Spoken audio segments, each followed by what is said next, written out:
I say keep a record, it would get somewhat difficult trying to keep up with somebody on 20 a day, you know, you get to about 2:45, be like, what, another one? No.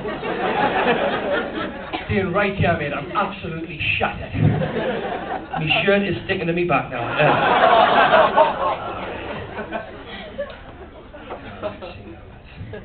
Let's see something there. How long I've done, I was only supposed to do about 10, I was only supposed to do a fucking microphone check, so I've really balled this up. Let's see now, let's see. I've had a funny week. I've had somewhat of a funny week, which is quite convenient when you're in this particular line of work. I've been involved in a little bit of a fight, been involved in a little bit of a kerfuffle, been involved in a little bit of a brouhaha. Now, it wasn't just me involved, there was quite a lot of people involved. There was me, there was Joe Bloggs, there was John Smith, there was Jack Flash, there was Jack Frost, there was Jack of all trades, and there was Jack the Lad. Now, Jack the Lad, he was as daft as a brush, but at least he was punctual, unlike Johnny Come Lately.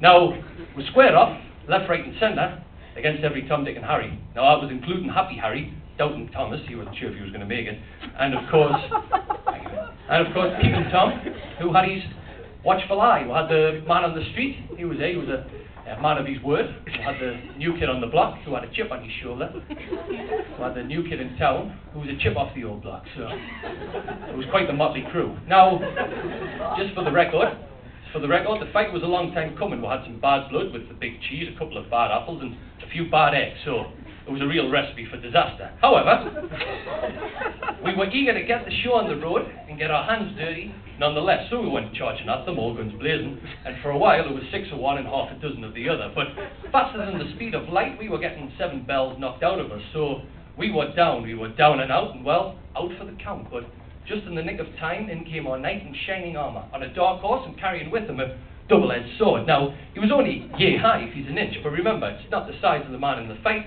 it's the size of the fight in the man. Needless to say, the tables were turned, but we should have cut our losses there and then. We'd went at them hammer and tongs, heavy-handed, and hell for leather. We'd ruffled a few fellas, and we brought everything but the kitchen sink. So we were on our high and mighty, but we were soon to be high and dry. Now, for a while, to try and keep them at arm's length in the last-ditch attempt, we had to keep our cool, keep our eye on the ball, keep our fingers crossed, keep our shirt on, and keep our chin up. Wasn't exactly a barrel of laughs, but you get what you pay for. Thing is, we were packed in there like sardines. There was too many cooks, and a few couldn't stand the heat. And to make things worse, Jekyll and Hyde, who were getting on like chalk and cheese, opened up a can of worms on us for just desserts. It was the icing on the cake, and we were left with egg on our face, which left us a bit red in the face. Just seeing how much I can get away with crumbling. I get the feeling I've bitten off more than I can chew.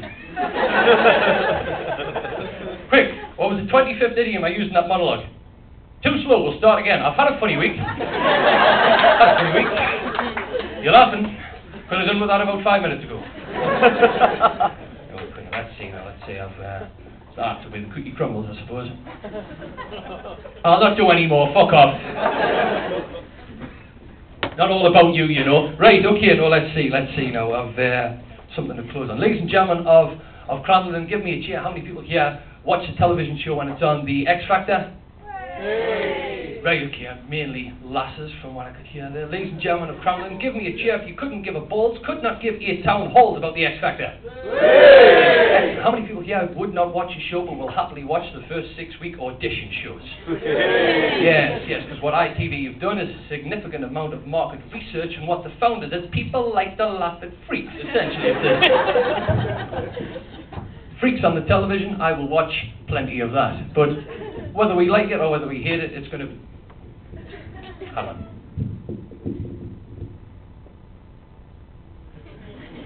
Fuck off. Done.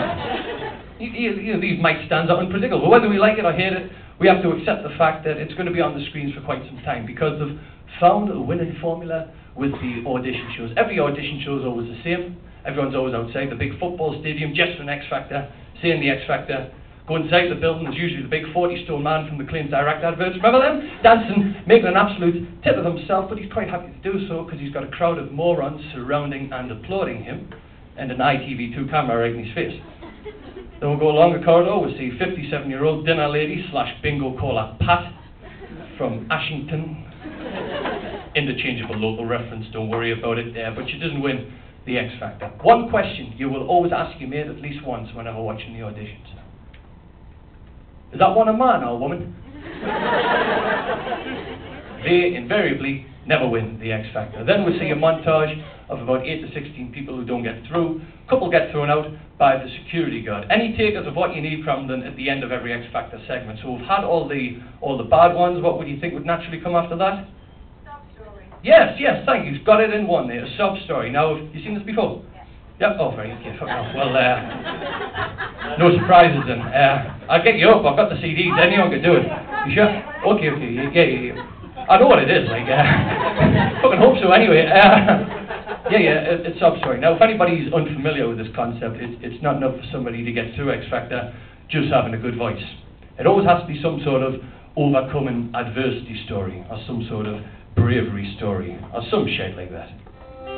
It hasn't been the best of starts, and the judges are far from impressed. But one person that's looking to really impress the judges is 18-year-old shop assistant Kevin. Oh, well, I love singing, you see. I've been singing my whole life, ever since I was a little kid. That's all my mum would ever say was, Kevin, you're going to be singing on stage one day.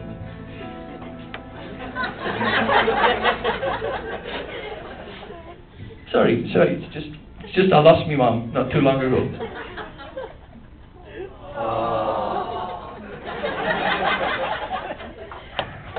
It was a Metro Centre on a weekend. It was fucking heaving.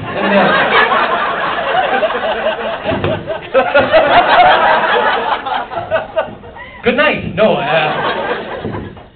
goes, I'm going to fucking win this battle with the microphone stand if it kills it. And then he goes through and he sings his little song, and you know he's going to get through, because that's why they bothered with the sub-story bollocks in the first place. So let's set the scene now. He has 2 yeses, 1 no. Simon Cowell has a casting vote, just for dramatic effect. Kevin, I've made a decision, Kevin. Kevin, I think you should go home, Kevin. Go home and tell your mom that his son is through to the X Factor.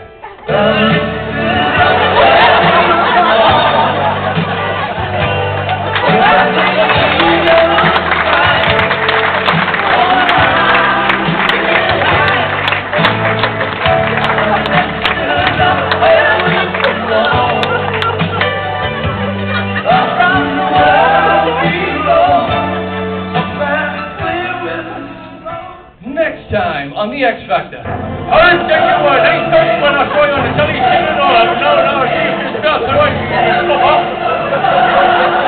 Ladies and gentlemen, you've got an excellent night ahead of you. Enjoy. Thank you very much. Cheers. Good night.